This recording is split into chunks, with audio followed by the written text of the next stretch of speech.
Hey everyone, welcome to my mulching presentation. I am so excited to be here with you today.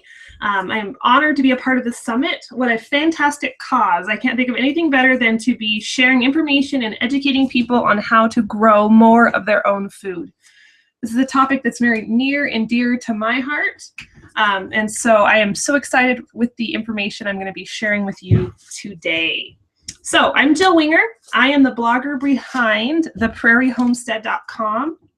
I write about all things modern homesteading, how to cook food from scratch, how to raise farm animals, gardening, all of that stuff and more. And so before we dive in today, I want to give you a little sneak peek of something at the end of this presentation. So there's a lot of information I'm going to cover over the next 40 minutes, and I don't want you to feel like you have to be writing furiously and giving yourself hand cramps trying to keep up with it all. So what I've done is compile all the information from today's presentation and put it into a very compact, concise ebook for you. It includes the pictures, all of the details, information, statistics. You're going to get that all and a little bit more in this ebook. And it's entirely free. And so just hang tight with me till the end of the presentation. Enjoy the pictures, enjoy the information, and then I'll show you how you can grab that ebook for free, no strings attached, instant access, and I'll tell you exactly how to do that at the end of the presentation. So I'm excited for this. Let's just dive right in. This is a topic that I love to talk about. It's very near and dear to my heart because it's brought me a lot of success in an area that I really struggled with in the past. So first off, just a little bit more about me.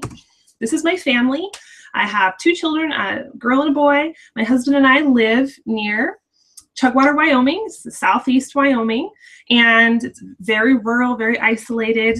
We bought our property in 2008, and I have been honestly completely obsessed with the idea of self-sufficiency and food production ever since. So we have 67 acres. It is on the prairie. It's pretty flat. There aren't a lot of trees. The wind blows a lot, but we love it. We love where we live. We have all sorts of different aspects to our homestead. We have a milk cow. We do some grass-fed beef cattle, chickens, of course. Every once in a while, we have pigs that we butcher, goats, turkeys, of course, dogs and cats. And so we have a very full homesteading experience. And for the most part, things are pretty picturesque, right? You know, got the milk cow and the fresh milk, and the chickens roam around the yard. I've had a lot of successes in that area. I love sharing about what we're doing on the blog, and so for all intents and purposes, it looks like we have this perfect little homestead experience. But I had a dirty little secret that really bugged me for a long time. I'm going to show you what that was. Weeds in my garden. And I know everybody has weeds. It's a fact of life. Okay, that's not big news, but I had a supernatural amount of weeds. It was unreal. And here I was, a homesteading blogger with a milk cow and all this homemade food, and I was not able to grow stuff in my garden, and it was pretty embarrassing, I'll admit.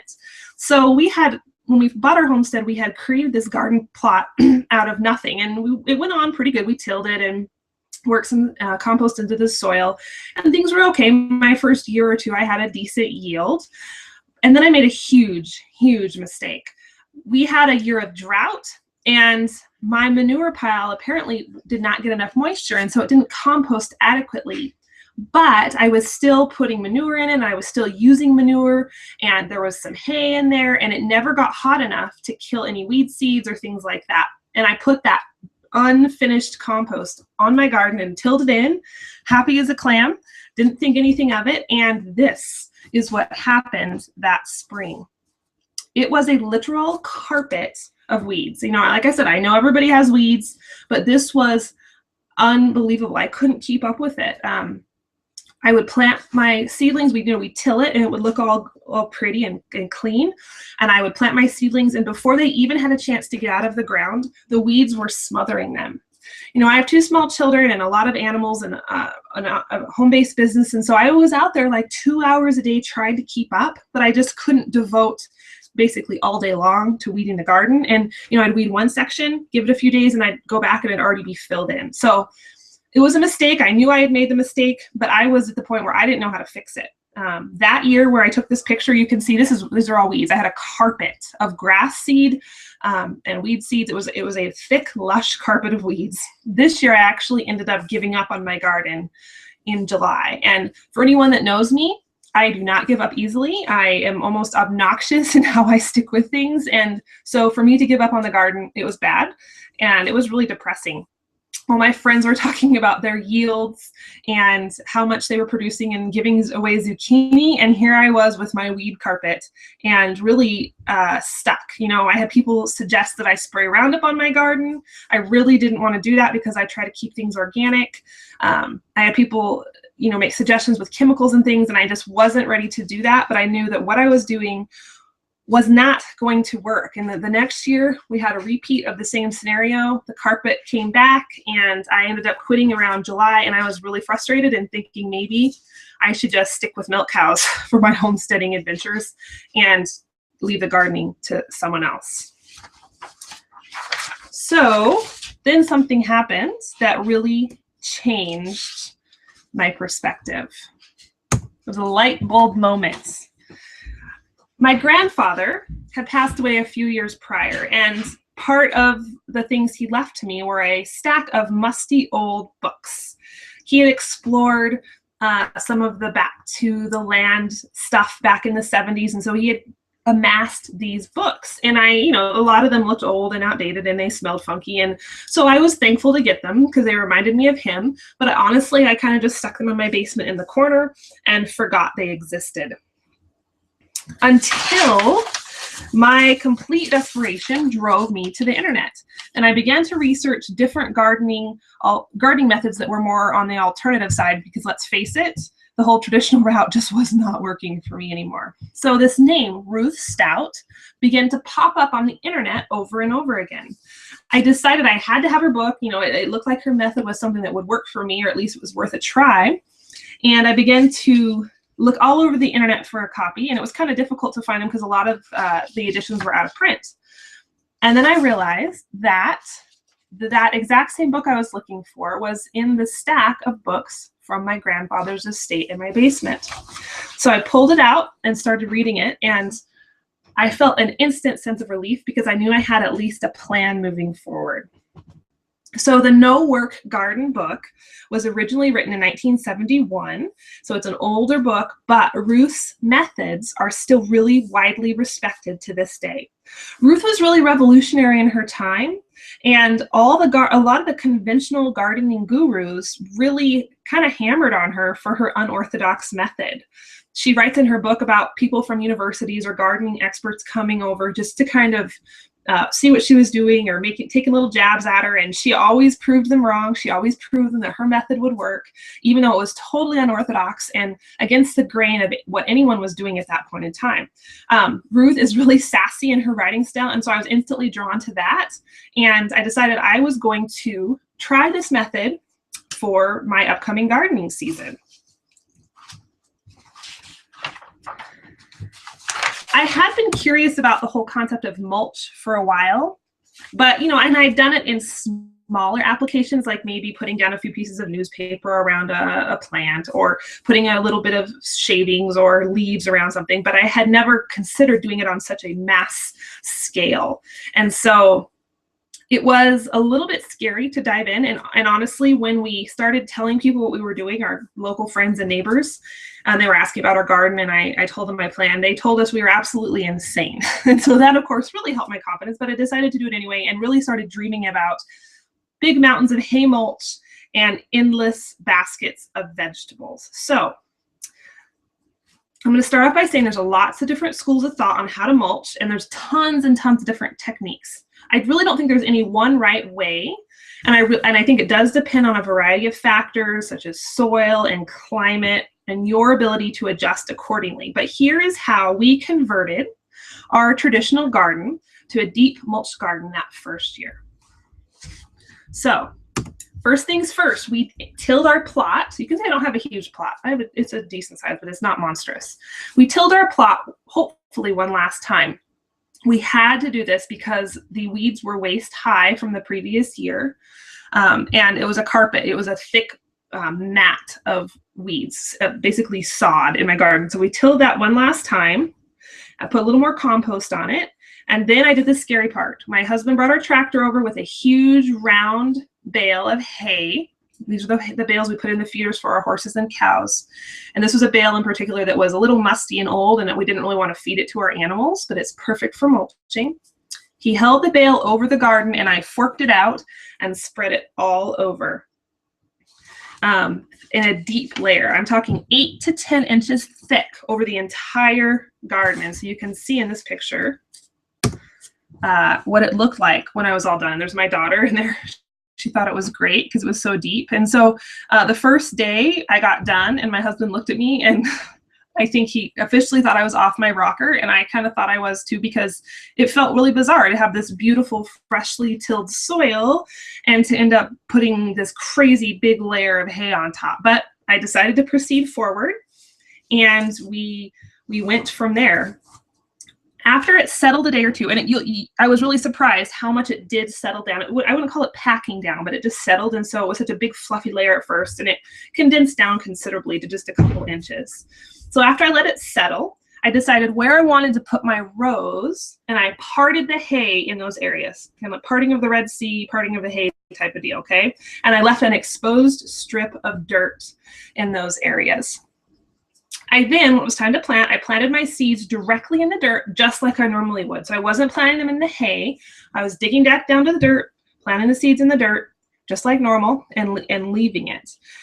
And then as my seedlings began to pop up and get stronger and hardier, I would pull the mulch, the hay mulch, around the seedlings. And that would block out any weeds that were trying to grow up around the seedlings. I also would check periodically and make sure that there wasn't any bare spots popping through. You know, there was a few spots I might not have added enough hay, so I'd check on those and pull more hay over, grab more hay from the bale, and make sure that everything was covered sufficiently. But it was very exciting, and as I will explain in a minute, our results were unbelievable, especially considering the disasters I had had in a previous year. So let's take a pause for a moment and talk a little bit about the benefits of mulching. So you might be scratching your head right now. You might be thinking, she is crazy. I don't know why I'm watching this video. So let's talk a little bit about why you would want to mulch in the first place. Now, some of you might be familiar with this already on a smaller scale, and this applies to small scale mulching or crazy deep mulching like I did. Okay, so first off, mulch requires, when you mulch your garden properly, it requires less watering. It reduces the amount of water your garden needs. You're shielding the soil from the sun, decreasing evaporation, and holding it in there. And so mulched gardens may need up to 50% less irrigation. And I definitely found that to be true in my garden this year. Like I said, we live in Wyoming. It's very dry and very hot in the summer, and the wind blows like crazy.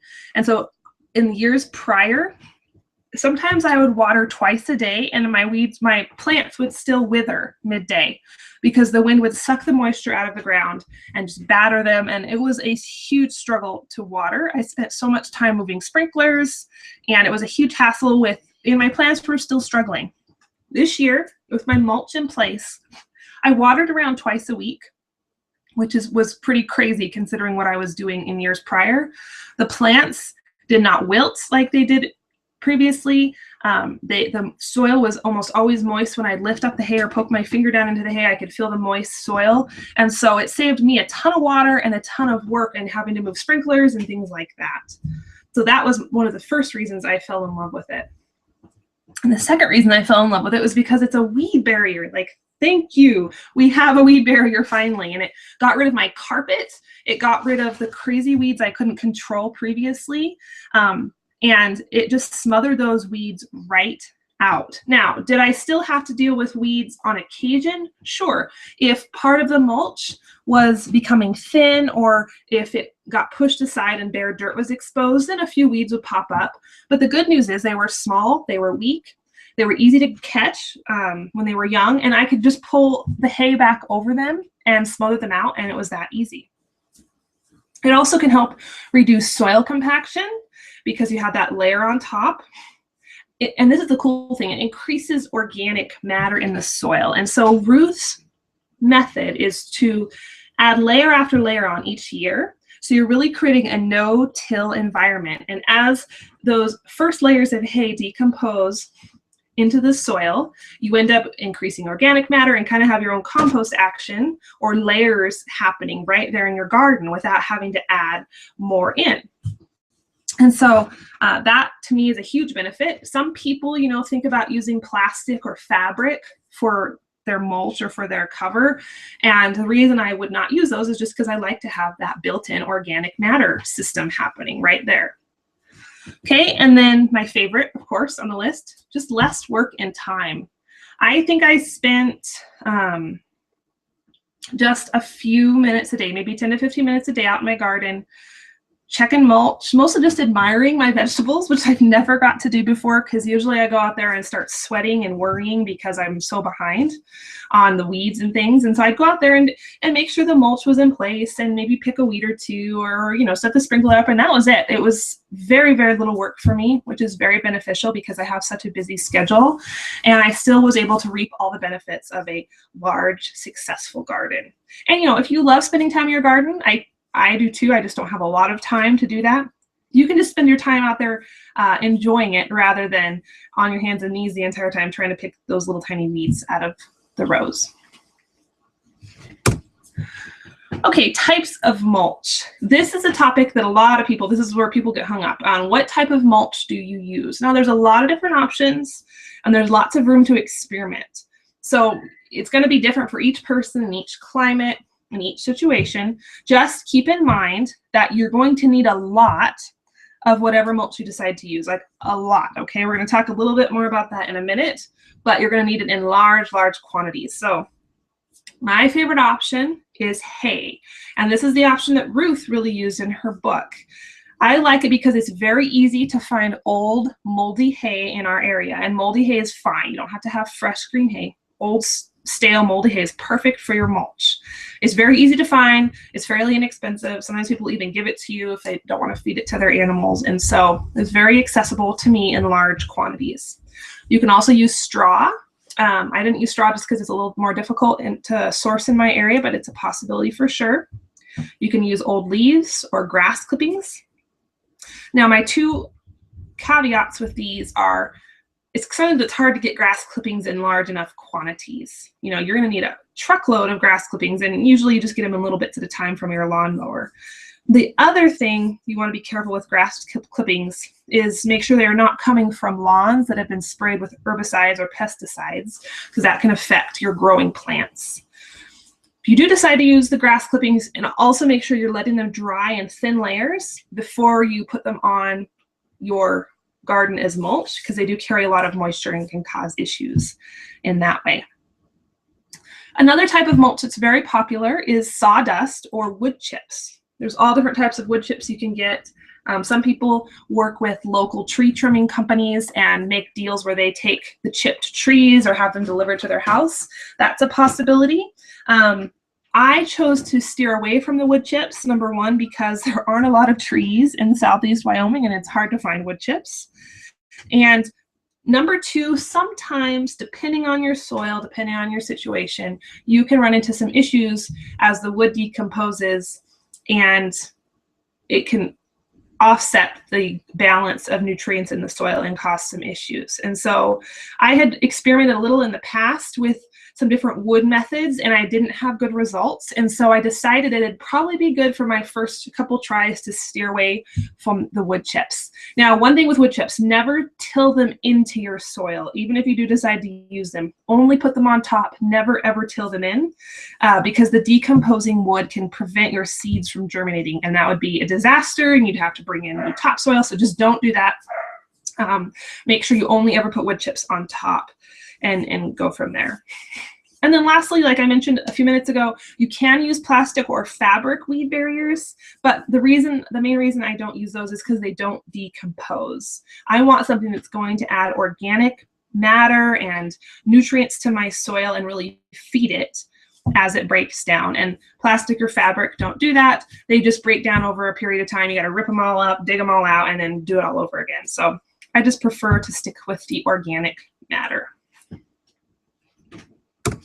And here is the question of the ages. How much mulch do I need for my garden? And so again, I'm going to say it totally depends. You're looking for around an 8 to 10 inch layer when you first start.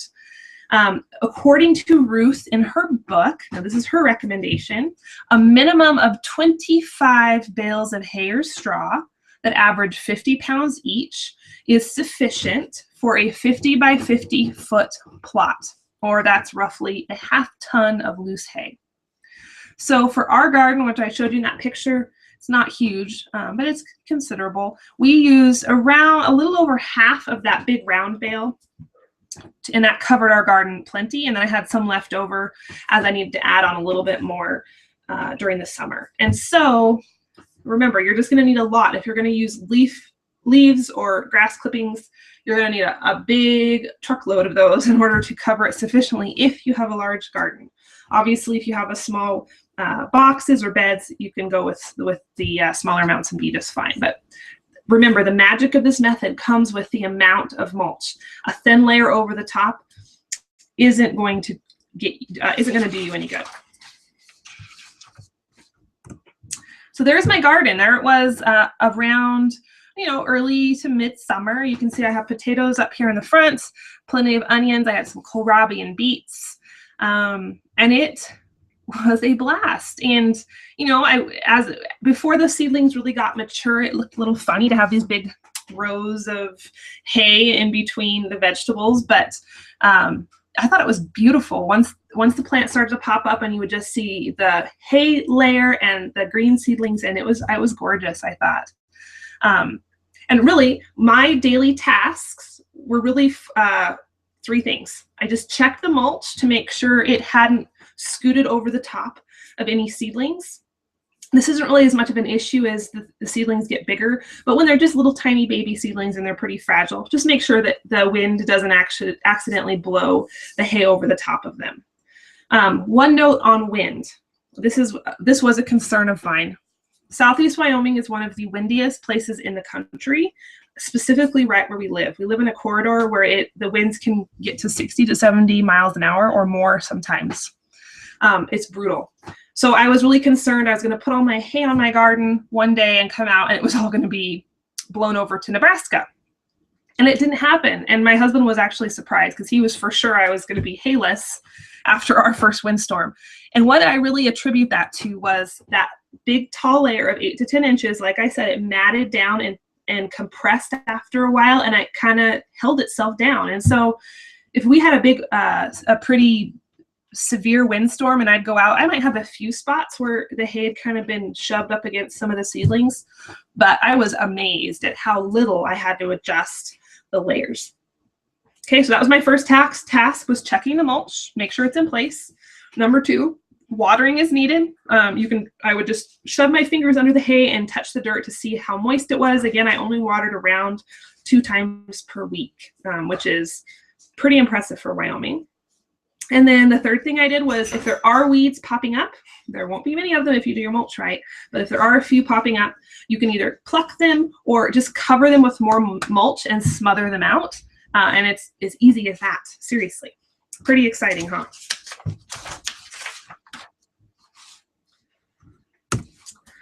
So the results, this is what everybody wants to know.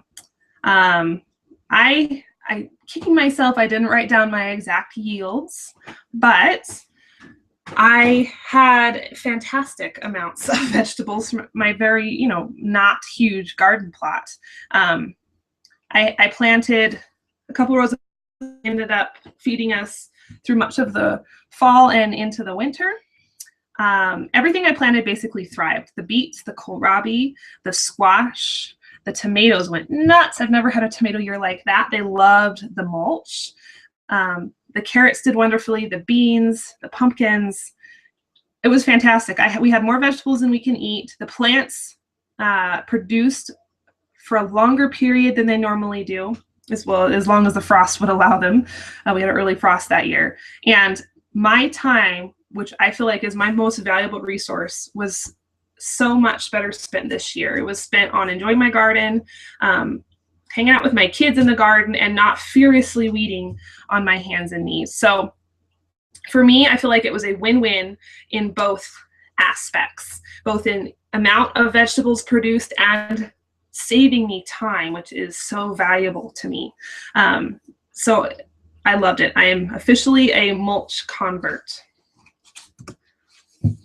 Let's talk about a few of the questions that come up, because I get this when I talk about this online or on my blog or to friends.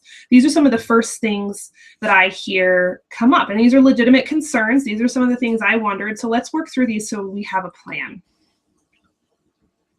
So first off, this is the big one. This is the number one question I hear. What about the weed seeds in the hay or straw? You know, am I just going to be basically seeding my garden? I don't want to do that.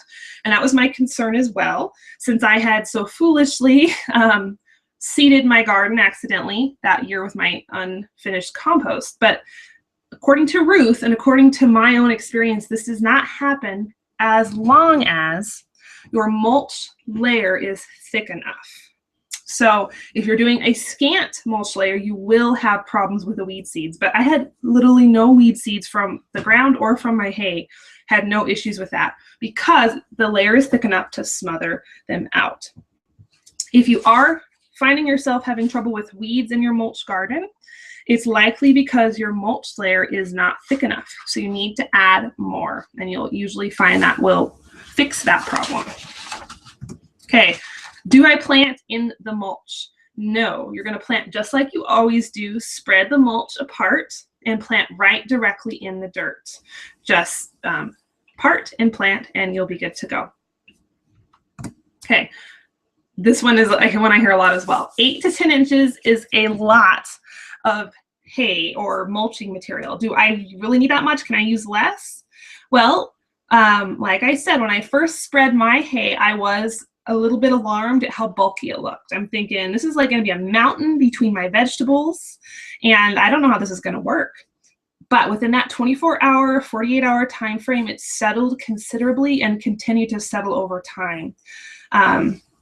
You're really going to want to stick to that hefty layer, because otherwise you're going to be battling the weeds, and that kind of negates the whole point behind mulching. So I would really encourage you, and Ruth encourages you too in her book, to stick with that 8 to 10 inch layer. Okay, do I till in the hay at the end of the year? I'm going to say a big no to that one. I suggest never tilling in the hay, because that is where you are going to end up with that weed problem. I mean, I guess if you're mulching consistently, the mulch will help that, but you shouldn't need to till in the hay. Just let it decompose naturally on top of the soil and create those layers. Now, people ask if they need to till their garden ahead of time. And I'm going to say that depends on your situation. For us, we absolutely needed to, because the weeds were waist high and they were thick. It was a carpet. And so it wouldn't have worked. I mean, I really wouldn't have worked to pile in hay over the top of that. I mean, I suppose if we had a long period of time, it might have worked to soften and break down that layer, but we really did need to tilt that first year. If your garden soil is in better shape, you can add the hay on top. Ruth suggests that in her book. Just go ahead and add it on top.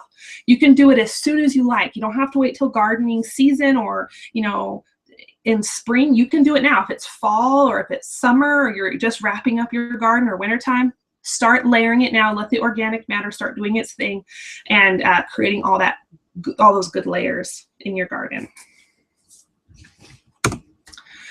Okay. What about wood chips? There is a method floating around called the Back to Eden method, and it's likely that many of you heard of that. I have watched the video several times. I get lots of people sharing that link with me whenever I talk about mulching on my blog. I love the concept. I am enthralled by the concept, and I actually was going to use that method originally but I decided to use the hay mulch instead. The main reason is because I've heard a few people in different climates have a little bit of issue with the wood chips causing issues with their seedlings germination because of the imbalance of nitrogen and carbon that can happen when you add wood to your garden. And basically the biggest thing that scared me is I had this vision of hauling a dump truck load of wood chips on my garden, and then if it didn't work, I was going to have to figure out a way to get all the wood chips off, and that did not sound like fun. And so I decided against using wood chips this year, and I really am so happy with the results with the hay that I probably am going to just stick with that. Just remember, if you do want to use wood chips, do not ever till them into the soil, just let them sit on top. And back to Eden method, if you watch that video, it's available online for free. You can Google it. The author of that method also says never till in your wood chips. You're just letting them decompose slowly in layers, much like we're doing with our hay. So very, very similar concept, just a different material. Will I try it later on, maybe in a different area of my yard? Yeah, I'd like to. I love the concept. I think it's brilliant. The video is beautiful. It really inspires you, and I'd love to give it a try, but I'm probably going to do it in a smaller area of my yard, maybe in a test garden or a test plot, and go from there to see how it works with our climate and our soil. Okay, so I was really successful with my mulch, but there were a few lessons I learned the hard way, and I'm going to share those with you so you don't repeat my mistakes. So first off, you can see this is a potato plant in my picture. These were happy potato plants when I took this picture finally, but they didn't start out very happy. My potatoes had a bit of a rocky start, and it was totally my fault. So in Ruth's book, she teaches you how to plant your potatoes with mulch. And so you just basically, instead of digging the deep trench and laying them in there and mounding more and more dirt as the potatoes sprout, you can lay them on the dirt just as is, and then simply cover them with the hay mulch. So I decided to go that route because, hey, I'm going to always be lazy if I can be in my garden, okay? So I covered my seed potatoes with hay and waited, and nothing happened. Everything else was sprouting. Normally, the potatoes poke through pretty quickly, and I wasn't seeing anything. And I thought, well, maybe I got bad seed potatoes, maybe something ate them. And I started to realize after I pulled some of my mulch back to check on what was happening, I realized I had covered them with too much mulch. So I got a little too enthusiastic with the depth of my mulch, and the shoots I was smothering the potatoes. They were starting to sprout, but they were all pale and weak because they weren't getting enough sun. So once I realized that, I had a little bit of a heart attack, and then I pulled a lot of the hay off. And so I left a thin layer of hay, and then as the sprouts were coming through the hay and getting healthier looking, I would pull more hay around them. And as a result, I had great potato crop as soon as I stopped trying to kill them and smother them. Thankfully, they're very forgiving even when you do try to smother them. So they did come back, and the cool part is harvesting was really easy. Instead of digging the potatoes out, which I'm usually on my hands and knees, like like a dog with my fingers rummaging through the soil, because I always seem to stab them if I use a potato fork, and I don't like stabbing them. But I didn't have to dig. I just would pull the hay back and harvest my potatoes, and it was so easy and saved a lot of effort. So, and I didn't have to mound them throughout the summer. I just would add more hay. I didn't have to do all the raking of the dirt and mounding. So it was a great method, and I would recommend trying it at least, but just remember not to smother your potatoes. As they're sprouting and getting started, make sure your mulch layer isn't too thick. And then the other lesson that I learned the hard way was to be generous with the width of your rows. So like I said, I spread my hay over the garden, then I split the hay into rows and planted in the dirt. Well, I was trying to cram as much as I could into my garden plot, so I ended up getting kind of stingy with the width and putting my rows really close together. And that just caused the mulch to kind of flop over onto the plants, probably a little bit more than they would have if I'd have left more room. So next year, that's a problem that's easy to fix. And next year, I just plan to leave plenty of room between my rows, maybe not be as stingy with my space. I imagine I'll have less issue with mulch falling over. But again, like I said, even with our crazy winds and everything, I really didn't have that much of a problem with mulch moving around where it shouldn't. It did stay in place pretty well.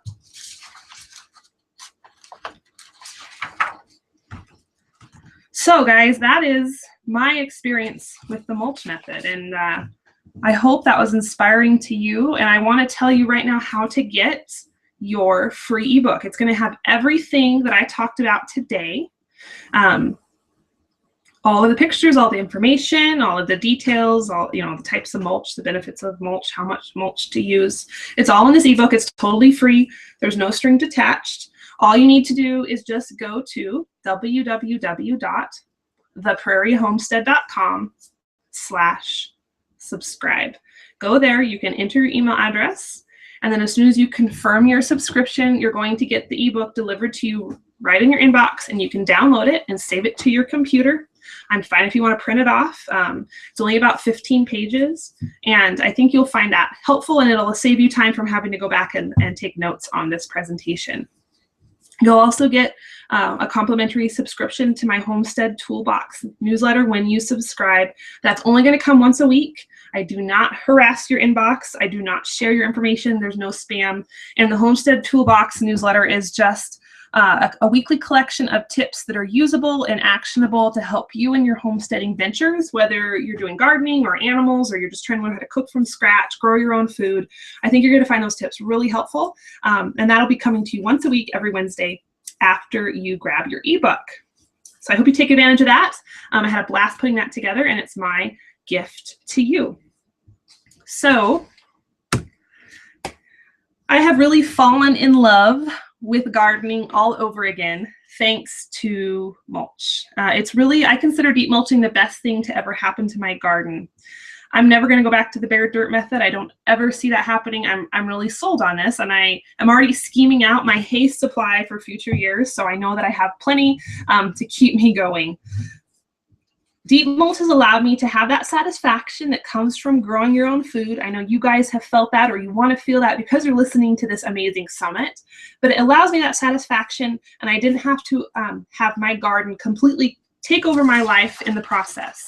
So if you've been struggling with your garden, or you're just curious about the concept of mulch, I encourage you to jump in, just try it. Maybe you don't have to try it on your big garden right away. Do an experimental test plot.